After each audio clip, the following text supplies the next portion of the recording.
Bonjour à toutes et à tous, je suis Fabrice Maudieu, le directeur du ministère Précepte, et je suis avec mon ami le pasteur Judex, où nous allons donc étudier ce livre ce matin, qui s'intitule « Le ciel, l'enfer et la vie après la mort ». Voilà, à travers cette étude, nous allons découvrir ce que Dieu dit à propos de la mort et de la vie après la mort. Beaucoup de gens sont intrigués par ce qui se cache derrière la porte de la mort, hein. Mais nous vivons à une époque bombardée de nombreuses questions au point de vue contradictoire. Beaucoup de gens se posent des questions. Voilà. Comment pouvons-nous être sûrs que cela est vrai? Et dans cette étude, nous examinerons donc des textes de la Bible à propos donc de la mort et de ce qu'il y a ensuite après la mort. Donc cette étude, elle est conçue pour vous permettre de découvrir par vous-même ce que la Bible, la parole de Dieu, dit à ce sujet. Donc la mort est une réalité, hein. Nous savons que tôt ou tard, nous allons mourir. Dieu connaît le nombre de jours que nous aurons sur la terre. La Bible le formule de cette façon dans le psaume donc 89, verset 49, et elle nous dit « Il y a-t-il un homme qui puisse vivre et ne pas voir la mort, qui puisse sauver son âme du séjour des morts ?» Donc, puisque la mort nous touche tous, ne devrons-nous pas connaître les réponses aux questions comme celles qu'on peut se poser aujourd'hui? Qu'est-ce que la mort? Comment vient-elle? Et pourquoi mourrons-nous tous, hein? Si Dieu est amour, pourquoi ne l'empêche-t-il pas? Donc, nous allons découvrir différents textes bibliques qui vont nous aider à comprendre, mais aussi à répondre à toutes ces questions que nous avons. Et nous allons commencer ce matin donc, dans ce livre, hein, par un texte biblique qui est donc le premier texte, Ecclésiaste, donc 3, chapitre 2. Nous allons avoir le texte à l'écran. Donc, Ecclésiaste 3, chapitre 3, versets 1 à 2. Et aussi le texte Hébreux 9, verset 12. Et je vais vous demander, pour vous qui êtes chez vous, hein, puisque c'est vrai que nous sommes en période de confinement, je vais vous demander si vous pouvez avoir le texte avec vous, comme ça nous pourrons faire le travail ensemble. Puisque je vais vous présenter le texte à l'écran et vous allez donc pouvoir marquer les mots ensemble. Donc marquez le temps en l'entourant en rouge et nous allons donc marquer le temps en vert, excusez-moi, et pour le mot mourir, faire le petit dessin d'une pierre tombale comme ceci, comme à l'écran. Nous allons commencer. Ecclésiaste 3, versets 1 à 2. Je lis le texte. Avant de prendre ce texte, nous allons prier pour demander au Seigneur de nous diriger. Seigneur, notre Dieu, notre Père, en ce matin, nous voici devant toi, mon Dieu, et nous voulons t'apporter, Seigneur, mon Dieu, ce temps, que tu puisses, Seigneur, bénir chacun d'entre nous et tous ceux et celles qui nous écoutent. Seigneur, que tu puisses agir ce matin, mon Dieu, et que ta parole puisse pénétrer les cœurs, afin que nous puissions la comprendre pour la mettre en pratique dans nos vies. Bénis tous ceux et celles qui nous écoutent ce matin, mon Dieu, tous ceux et celles qui passent, qui regardent ce live, et que ta parole puisse, mon Dieu, les bénir, Seigneur, et qu'ils puissent être transformés, qu'ils puissent avoir des réponses à leurs questions, Seigneur. Alors je te remercie ce matin de nous bénir, de bénir chacun d'entre nous, et que ton nom soit glorifié dans tout ce que nous faisons. Nous te remercions et nous te bénissons, Père, au nom de Jésus. Amen. Voilà, donc ce matin, nous voici devant ce texte, Ecclésiaste 3, versets 1 à 2 et Hébreux 9, verset 27. Nous lisons le texte. Il y a un temps pour tout. Un temps pour tout sous le ciel. Un temps pour naître, un temps pour mourir, un temps pour planter, un temps pour arracher ce qui a été planté. Et Hébreux 9, 27. Et comme il est réservé aux hommes de mourir une seule fois, après quoi vient le jugement. Donc nous avons ce texte où nous avons marqué les temps, marqué aussi le mot mourir. Et la première question que nous pouvons nous poser, c'est qu'apprenons-nous en indiquant donc les mots temps dans ce verset. Pasteur Judex, je vous laisse la parole par rapport à ce texte. Nous avons donc marqué les temps. Pasteur Judex, vous m'entendez? Oui, je vous entends. Ok. Donc, voilà, bonjour à tous. Donc, je me présente le pasteur Juliette de l'église de Sanctuaire de Dieu. Et c'est un immense plaisir, ensemble avec le pasteur Fabrice, donc, de pouvoir partager la parole de Dieu ensemble avec vous. Donc, c'est pour notre enseignement. Quand la parole de Dieu dit que, faute de connaissances, mon peuple périt. Donc, question, qu'est-ce qui se passe après la mort? Donc, beaucoup de gens posent cette question et beaucoup de personnes sont dans le doute. Mais ensemble, nous allons voir exactement dans la parole de Dieu et qu'est-ce qui se passe. Donc, vous allez découvrir. Amen. Amen. Donc, voilà, nous avons vu ensemble ce verset dans Ecclésiaste, le chapitre 3 et le verset 1er et 2. Donc, qui nous montre qu'il y a un temps pour toute chose. Donc, quand on parle qu'il y a un temps pour toute chose, c'est que donc, les choses ont été créées, les choses ont été faites juste pour un temps. Donc, si vous lisez, comme on l'a trouvé dans ces deux versets, il y a un temps pour naître et il y a un temps pour mourir. Donc, il y a un temps pour naître, il y a un temps pour mourir. Donc, c'est ce que nous voyons ici dans ce verset, que comment l'homme il a été créé. Nous allons voir découvrir beaucoup de choses après. Donc, la raison que je vous parle ce matin, c'est voilà ce temps. Il y a un temps pour naître et il y a un temps pour vivre, pour mourir. Voilà, je vous laisse en place le frère Fabrice. Ouais. Et donc, c'est vrai que lorsqu'on parle de temps, nous parlons ici d'une portion limitée de temps, hein, un espace de temps. Donc, c'est une période, puisque nous devons naître et ensuite nous devons mourir. Et Dieu a fixé un temps pour tout, pour toute activité, un temps justement où nous allons naître et mourir. Voyez. Donc, voilà. Ensuite, donc, Dieu connaît à travers ces temps, hein, Dieu connaît le nombre de jours que nous allons vivre sur la terre, puisqu'il est souverain. Ensuite, selon Hébreux 9, verset 27, donc le deuxième verset, hein, qu'est-ce qui vient après la mort et que cela vous révèle-t-il sur la personne décédée? Qu'est-ce que la mort et la fin de tout? Donc, par rapport à cette question, nous voyons que ce verset il nous indique hein, que nous vivons qu'une seule fois. Voilà. Beaucoup de religions et de personnes croient en la réincarnation. Là, nous avons une réponse concrète de Dieu, c'est qu'il est réservé aux hommes de mourir une seule fois. Donc, nous n'avons qu'une seule existence. Hein. Et de regarder la fin du verset, hein, après quoi vient le jugement. Donc là, nous voyons que nous devrons tous comparaître devant le tribunal de Christ. Et lorsque vous lisez ce texte dans 2 Corinthiens 5, verset 10, il nous est dit car il faut tous comparaître devant le tribunal de Christ afin que chacun reçoive selon le bien ou le mal qu'il aura fait, étant dans son corps. Vous voyez, donc nous avons une réponse concernant la vie après la mort, hein, que tous passeront en jugement. Pasteur Judex, vous avez des choses à rajouter?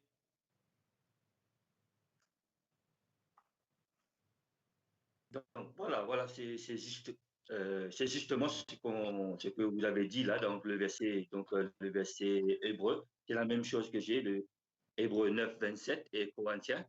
Et donc, que nous devons tous passer par le jugement. Donc, après la mort, il y a le jugement pour être jugé par rapport à nos œuvres. Ouais. Amen. On continue. On passe au troisième texte. Donc, afin de comprendre pourquoi l'humain est destiné à mourir, nous devons d'abord comprendre certaines choses sur la vie.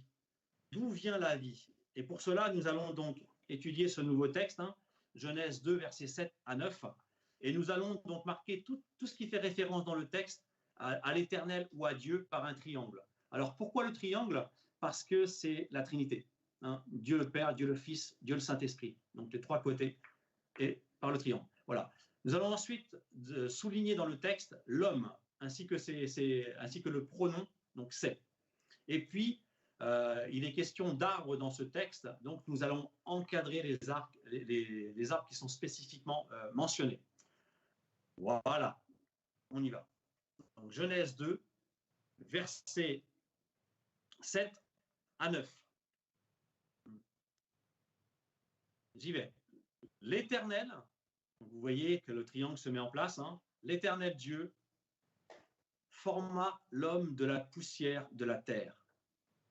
Il souffla dans ses narines un souffle de vie, et l'homme devint un être vivant. Puis l'Éternel, Dieu, planta un jardin en Éden, du côté de l'Orient, où il y mit l'homme qu'il avait formé.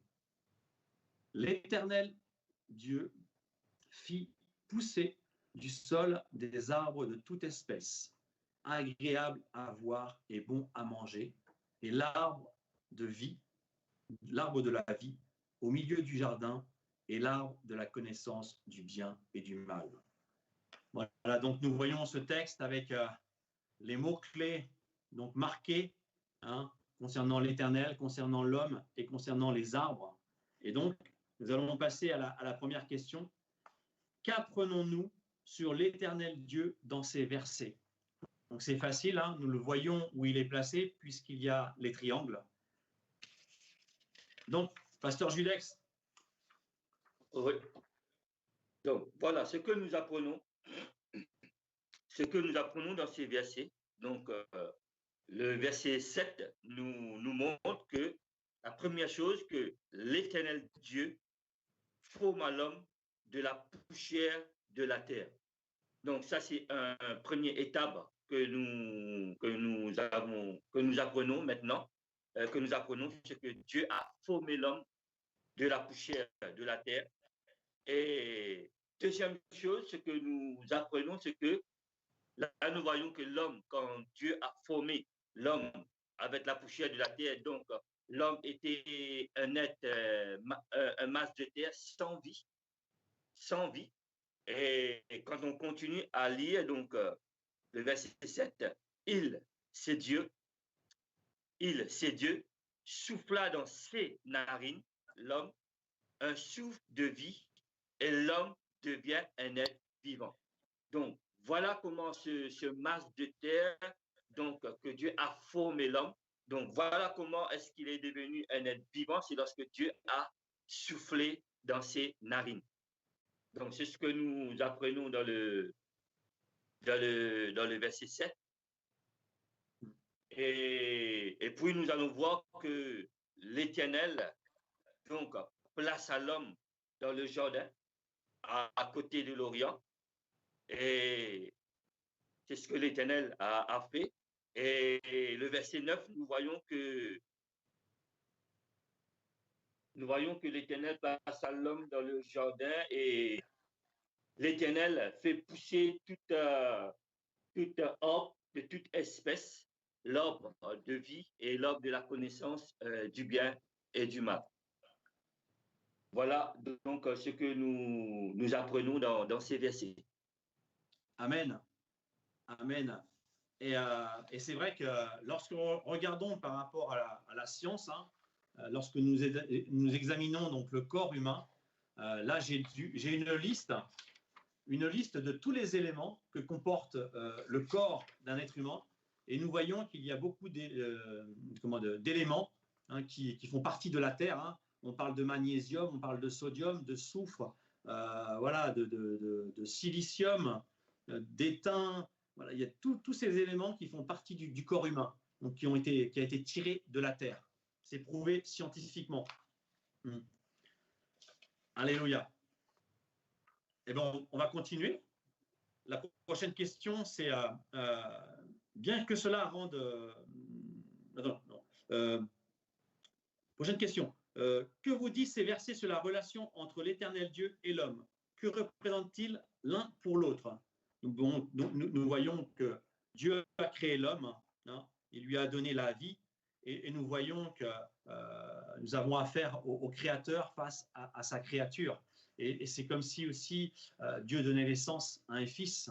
Donc on reconnaît le Dieu comme le Père et l'homme comme le Fils. Vous voyez, donc leur relation est vraiment intime et proche. On passe à la question.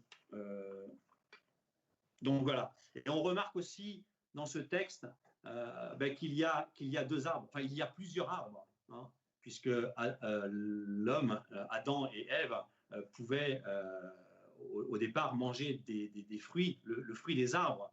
Mais nous voyons dans ce verset 9 que l'Éternel fit pousser des arbres de toute espèce, mais nous voyons qu'il fit pousser aussi l'arbre de vie au milieu du jardin et l'arbre de la connaissance du bien et du mal. Donc, nous allons continuer.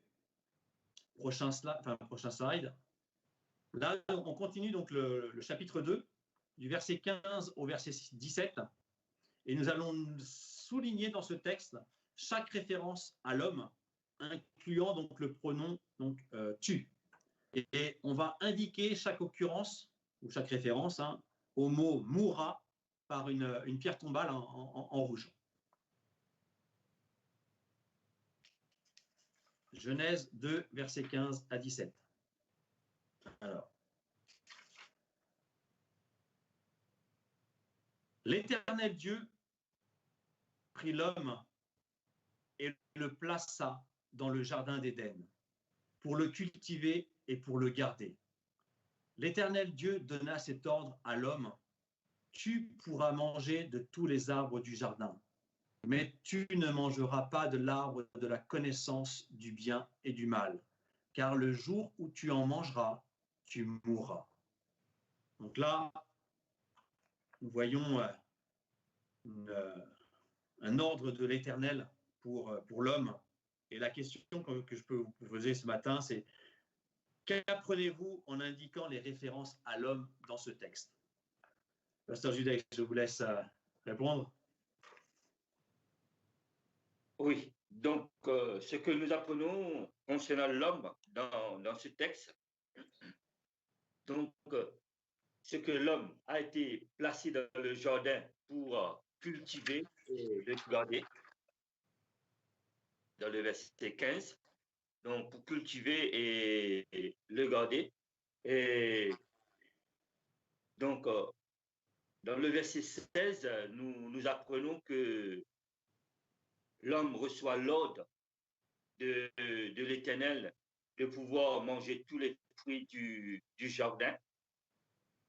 Et dans le verset 18, nous apprenons que l'homme a l'ordre de ne pas manger, de ne pas toucher de l'arbre qui est au milieu du jardin, l'arbre de la connaissance du bien et du mal. Amen. Amen. Sinon, la conséquence, c'est donc tu mourras. Prochaine question. Qui est en contrôle dans cette relation? Et comment le savons-nous?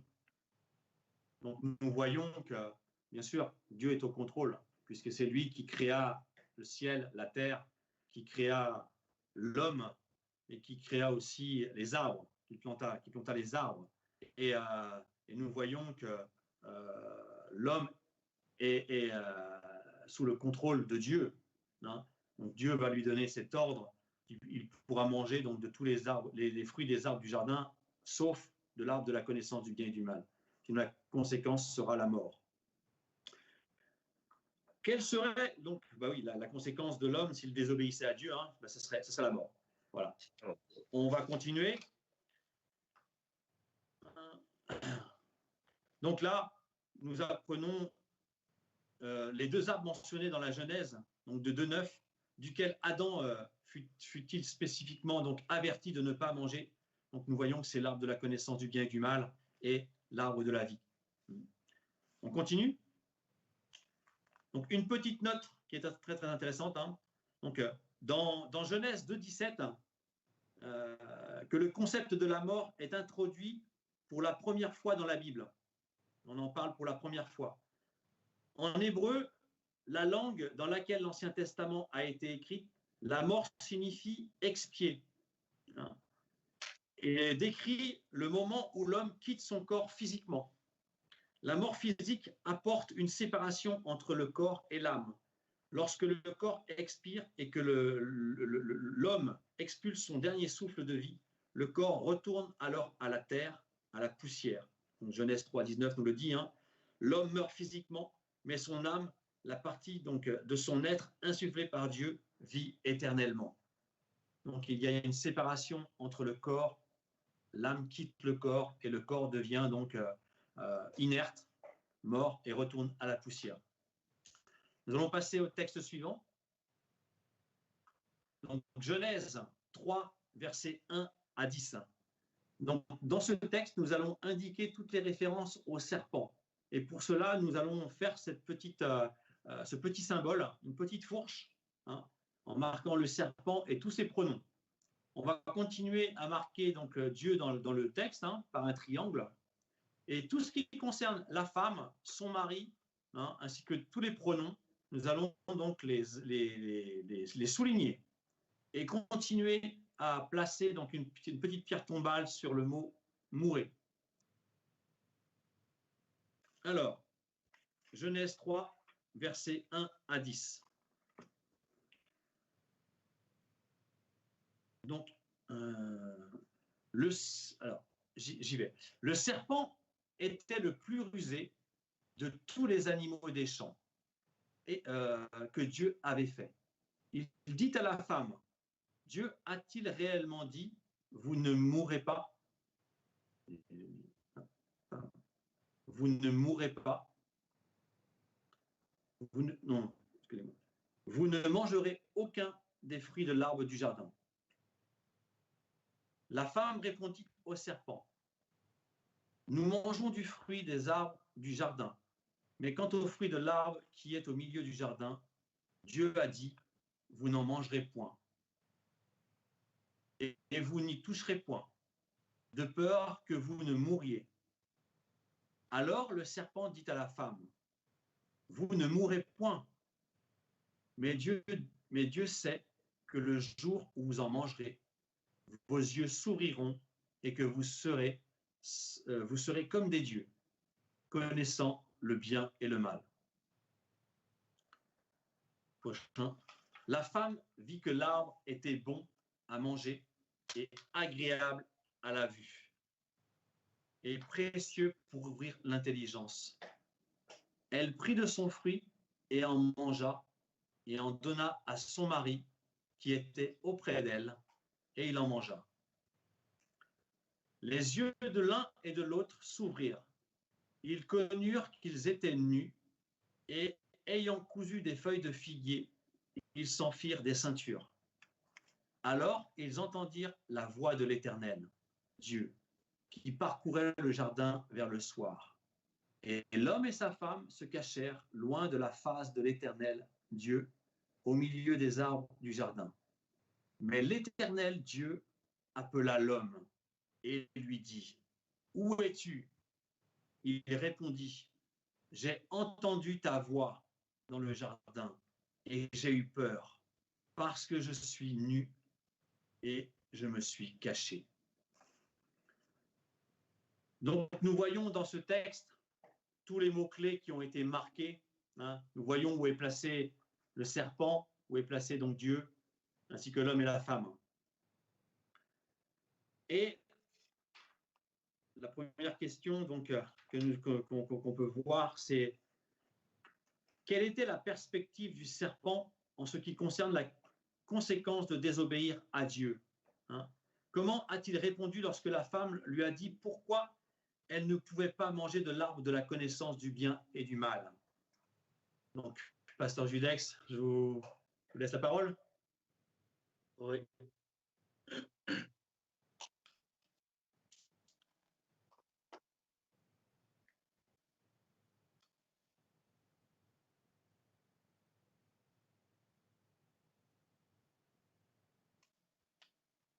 Alors, nous sommes à la page 10 du livre. Quelle était la perspective du serpent? OK. Donc, voilà, c'est bon. Donc, excusez-moi, donc, nous voyons que donc, la première question, c'est quelles étaient les perspectives du serpent? C'est bien ça? Oui, ouais, c'est ça. Donc, OK, donc nous voyons ici que dans le verset premier du chapitre 3, donc, nous voyons que le dialogue a été démarré par le serpent. Mm. OK. Donc, nous voyons quelle était la perspective du serpent en ce qui concerne les conséquences du péché. Donc, c'est le dialogue, c'est pour détourner de la femme, pour détourner la femme du commandement de Dieu. Ouais. Ouais, C'est pour pour mettre en amener, parole que l'Éternel a donné à Adam. Donc, voilà, donc, le jour où tu en mangeras, tu mourras. Donc, c'est pour mettre le doute, c'est pour mettre donc un point d'interrogation dans la pensée de la femme pour pouvoir l'amener dans son camp. mm, ouais. Ouais, nous voyons dans ce texte que le serpent veut emmener Adam et Ève à la désobéissance. Il veut les éloigner de Dieu, du Créateur. Ouais. Et quand on voit la question suivante, c'est comment a-t-il répondu lorsque la femme lui a dit pourquoi elle ne pouvait pas manger de l'arbre de la connaissance du bien et du mal? Ben, nous le voyons au verset 4, c'est que le Satan va mettre le doute dans le cœur de Ève, puisqu'il va lui dire non, vous ne mourrez pas. Si vous mangez de ce fruit, vous ne mourrez pas. Hein. Et par contre, vos yeux s'ouvriront et vous connaîtrez donc le bien et le mal. Donc voilà, nous voyons que le rôle du serpent va être de séduire Ève. Il va séduire la femme et nous allons voir la suite. Qu'est-ce que le serpent disait? Est-ce que le serpent disait la vérité ou un mensonge? Pasteur Judex, vous voulez répondre? Nous voyons que donc que c'est pas la vérité que le diable dit à Ève. Donc, nous voyons que donc que le serpent a manipulé la femme, a manipulé la femme sur ce commandement. Ouais. Parce que quand on voit ce que le serpent dit à la femme, vos yeux s'ouvriront, vous ne mourrez pas, il connaissait quand même, enfin, nous savons que le diable connaît la parole de Dieu. Il la connaît, mais nous voyons qu'il va influencer la femme, il va la séduire pour qu'elle tombe dans le péché. OK? Alors, qu'a fait la femme ensuite? Donc, nous voyons qu'au verset 6, la femme vit que l'arbre était bon à manger. Donc, regardez ce verset, il est très important puisqu'elle va regarder le fruit. Hein. Elle va être attentionnée par rapport à ce fruit et elle va le convoiter. Hein, puisqu'elle dit l'arbre était bon à manger et agréable à la vue. Donc il était beau, séduisant. Il était précieux pour ouvrir l'intelligence. Et nous voyons qu'elle va regarder ce fruit et elle va le convoiter dans son cœur. Et après l'avoir convoité, elle va passer à l'action puisqu'elle va prendre ce fruit et elle va le manger. Ensuite, elle va le partager à son mari qui va être auprès d'elle et qui lui aussi va manger ce fruit. Donc, ils vont tous les deux tomber dans le péché. Hein. Ils vont écouter la voix du serpent et vont désobéir à l'ordre que Dieu avait donné à Adam. Ensuite, la question suivante, c'est quelle autre personne est impliquée dans la désobéissance de la femme? Comment cela s'est-il produit? Nous voyons dans ce texte, dans ce verset 6, que Adam est auprès d'elle lorsqu'elle voit ce fruit, lorsqu'elle le convoite, et qu'elle le prend et en mange. Il est auprès d'elle, et il va donc participer, il va donc tomber dans le péché, il va manger ce fruit. Donc nous voyons qu'à ce moment-là, les deux n'ont pas la crainte de Dieu, n'ont pas la crainte de ce que Dieu a donné comme ordre à l'homme. Qu'ont-ils fait immédiatement après avoir désobéi?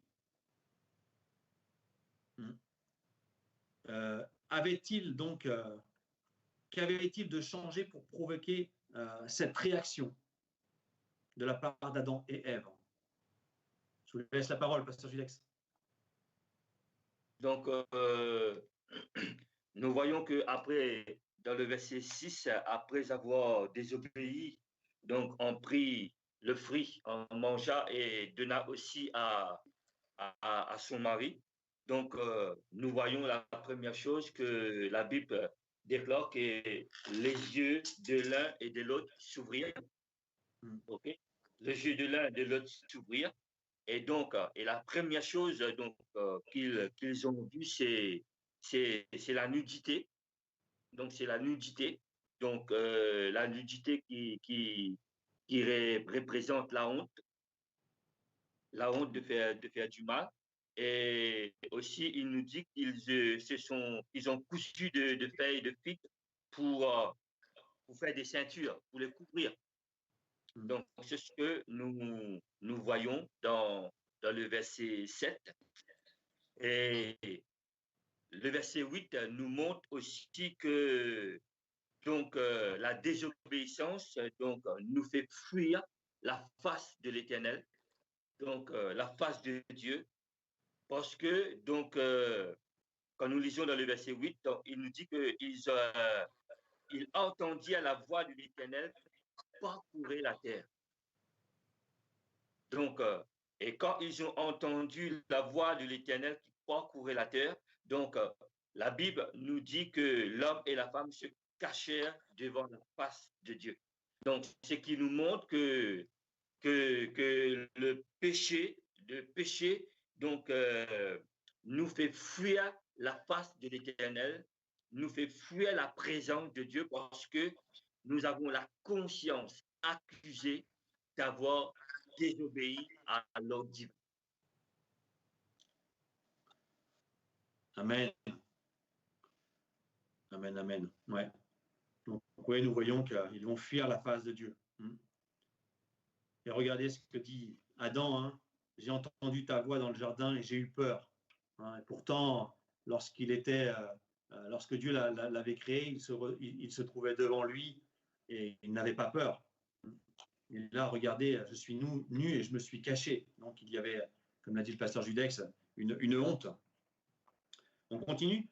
Selon ces versets, quelle conclusion tirez-vous du résultat de la désobéissance d'Adam et Ève? Donc, le résultat que nous voyons, c'est ce que nous venons de dire, c'est que ils ont fui la face de Dieu. Ils se sont cachés dans leur honte parce qu'ils avaient désobéi à Dieu. Donc, ils vont fuir la face de Dieu et ils vont aller se cacher. OK, nous passons au texte suivant. Donc là, nous allons aller dans Apocalypse 12, verset 9. Et donc, tout ce qui fait référence au serpent ou au diable, nous allons donc le marquer d'une petite fourche, comme nous l'avons fait précédemment, et ainsi que tous les pronoms. Donc, Apocalypse 12, verset 9.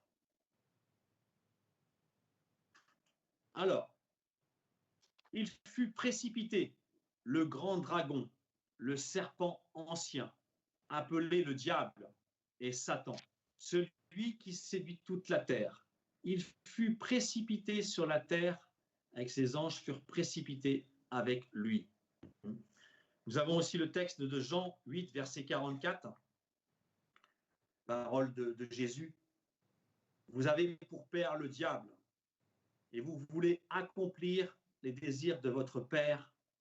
Il a été meurtrier dès le commencement. Il a été meurtrier dès le commencement. Et il ne se tient pas dans la vérité, parce qu'il n'y a pas de vérité en lui. Lorsqu'il profère le mensonge, il parle de son propre fond, car il est menteur et le père du mensonge.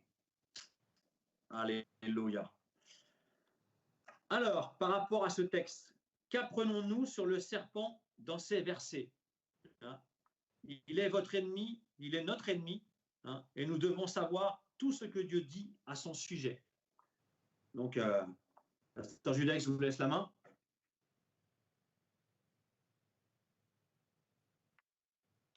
Donc, dans le Apocalypse, donc le chapitre 12, le verset 9, donc nous montre, et il fut précipité le grand dragon, le serpent, c'est-à-dire le diable, appelé ancien appelé le diable, et Satan, celui qui séduit toute la terre. Il fut précipité sur la terre et ses anges furent précipités avec lui. Donc nous voyons que le diable, celui qui séduit toute la terre, a été précipité, donc a été précipité sur toute la terre et avec avec ses anges, faire précipiter ensemble avec lui.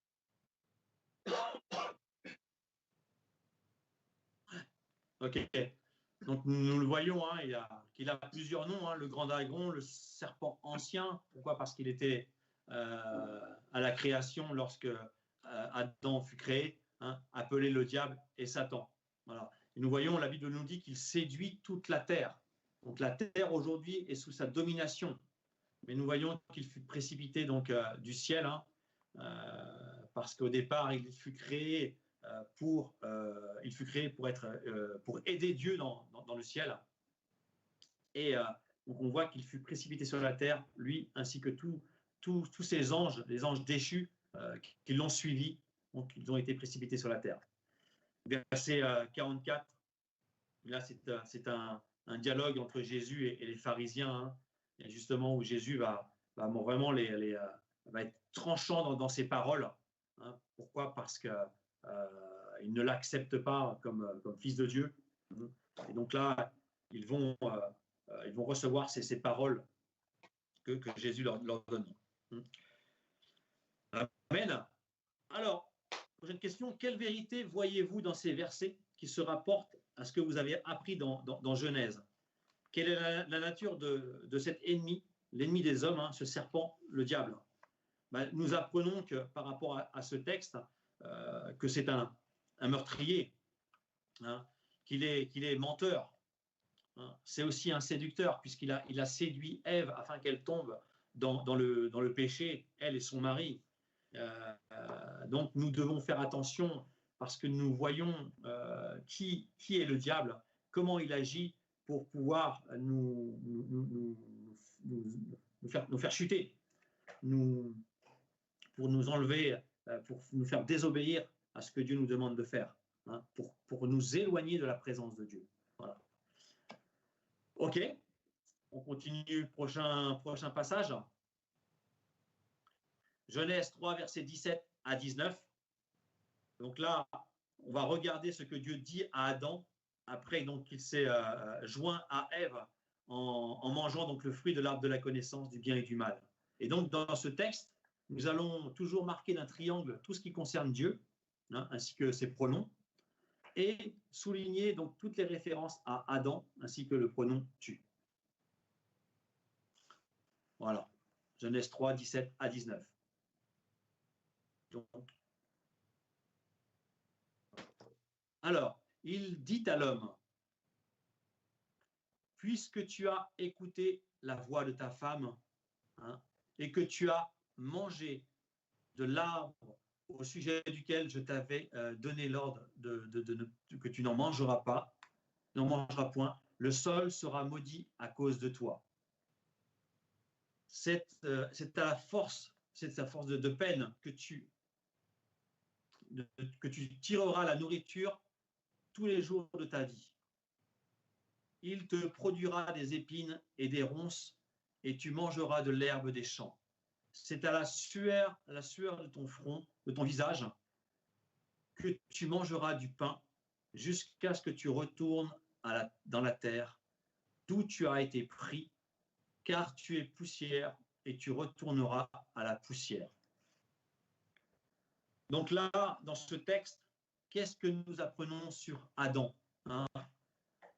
Nous voyons que Dieu lui parle et Dieu est en train de lui dire qu'il a écouté la voix de sa femme. Et pourtant, Dieu lui avait parlé personnellement en lui disant « Tu ne prendras pas, tu ne toucheras pas au fruit de l'arbre de la connaissance du bien et du mal. » Adam en a parlé à sa femme. Sa femme était au courant qu'elle ne devait pas prendre de ce fruit, mais elle s'est laissée séduire par le diable. Et nous voyons que les conséquences, c'est que Dieu va prendre Adam et va lui parler. Pourquoi? Parce qu'il est le responsable du foyer. C'est l'homme. Donc, il va lui parler, il va lui dire, pourquoi as-tu écouté la voix de ta femme? Pourquoi as-tu mangé le fruit que je t'avais défendu, hein? Et à cause de cela, à cause de ton péché, et nous le savons et nous le voyons à travers ce texte, lorsque nous péchons, il y a des conséquences d'ailleurs. Et pour Adam, la conséquence a été que autant il était nourri gratuitement, c'est-à-dire qu'il pouvait, le rôle d'Adam dans le jardin était donc d'entretenir le jardin et de le cultiver, hein, ainsi que de le garder. Et donc il pouvait manger n'importe quel fruit de tous les fruits du jardin, à part de l'arbre de la vie et de l'arbre de la connaissance du bien et du mal. Voilà, donc il avait tout à portée de main, hein. Mais là, à cause de sa désobéissance, voici les causes. Donc, le sol sera maudit à cause de lui, hein, et il devra donc tirer la nourriture de la terre tous les jours de sa vie, jusqu'à sa mort, hein. Le terrain produira des épines et des ronces, mais la Bible nous dit qu'il mangera de l'herbe des champs. Et c'est à force, avec peine, avec sueur de son visage, hein, qu'il en tirera donc la nourriture pour manger. Et dans le verset 19, la Bible nous dit que jusqu'à ce que tu retournes dans la terre où tu as été pris, car tu es poussière et tu retourneras poussière. Donc là, nous voyons le verdict, c'est que Adam mourra dans un temps défini par Dieu, mais Adam mourra. Amen. Ensuite, on peut passer au texte suivant. Genèse 3, versets 20 à 24. Et donc, dans le texte, nous allons placer un triangle sur le mot Dieu, hein, comme nous l'avons fait précédemment, ainsi que le pronom nous. Et on va souligner, comme nous le faisons, Adam et Ève dans le texte, ainsi que les pronoms.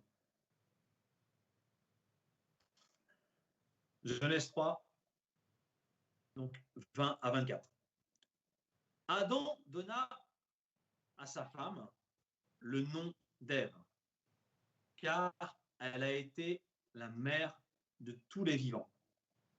L'Éternel Dieu fit à Adam et à sa femme des habits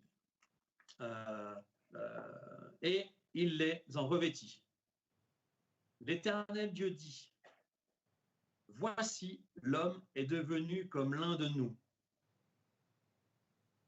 pour la connaissance du bien et du mal. Empêchons-le maintenant d'avancer sa main, de prendre de l'arbre de vie, d'en manger et de vivre éternellement.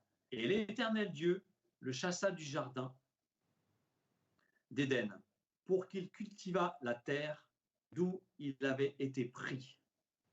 C'est ainsi qu'il chassa Adam et il le mit à l'orient du jardin, d'Éden. Les chérubins qui les chérubins qui agitent une épée flamboyante pour garder le chemin de l'arbre de vie. Amen. Donc dans ce texte, nous voyons... attendez, je suis... Ouais. La question que nous posons, qu'est-ce que nous apprenons au sujet d'Ève dans Genèse 3, 20? Pasteur Judas, je vous laisse la main.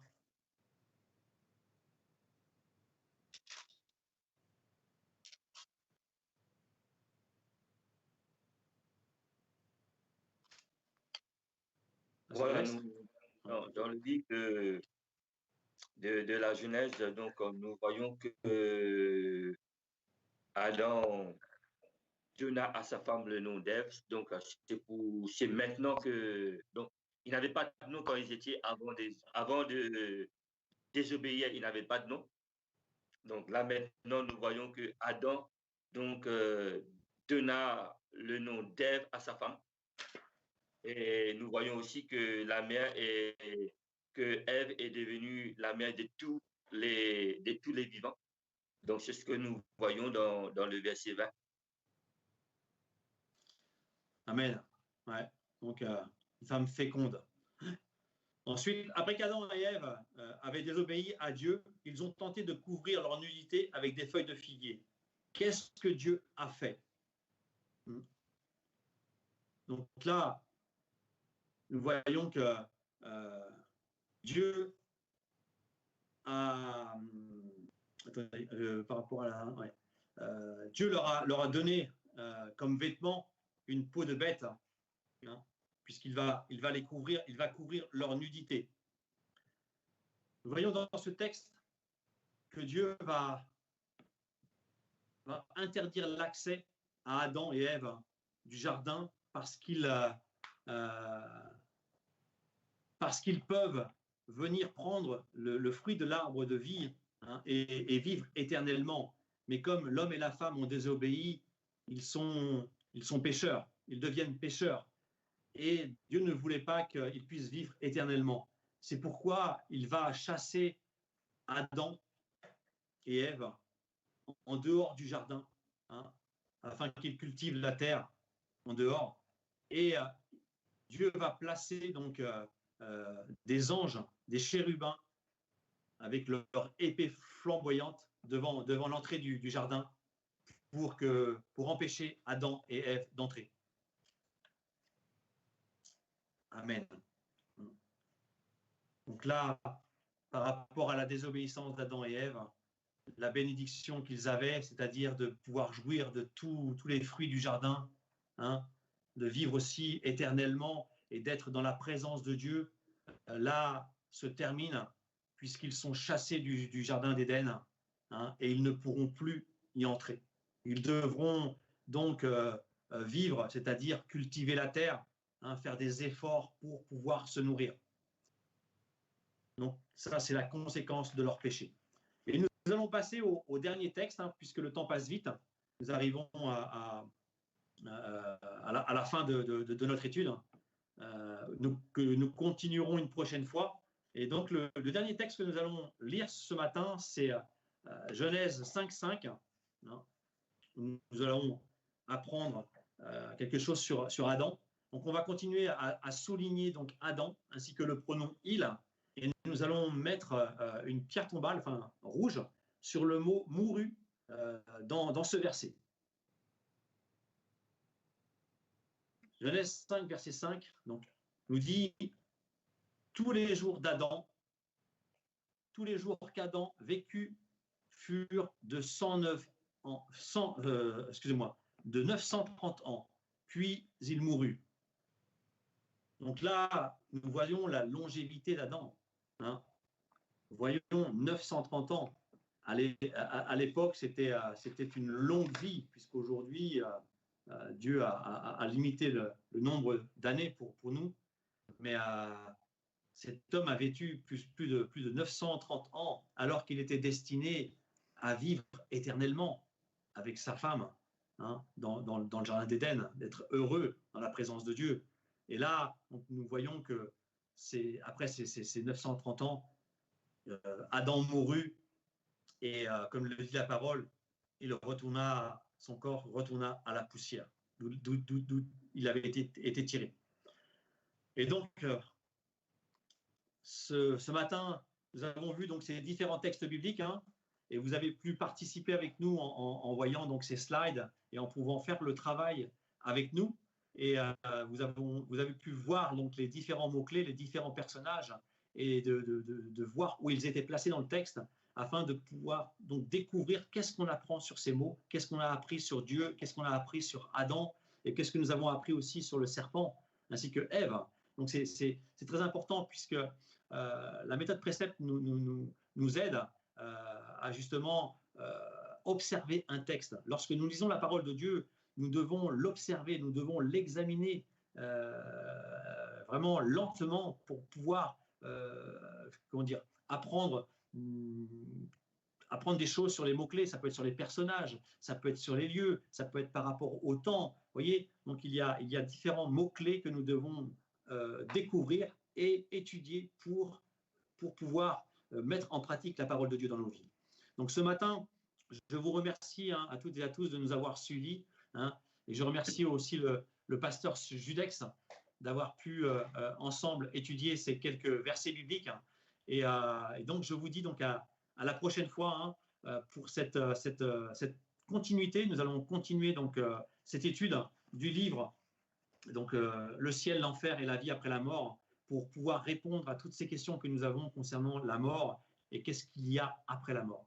Donc je vous remercie de nous avoir suivis, hein, je vous souhaite vraiment une bonne fin de journée, et que Dieu vous bénisse, et je vous dis donc à très bientôt sur Victoire Live, et donc bonne journée à toutes.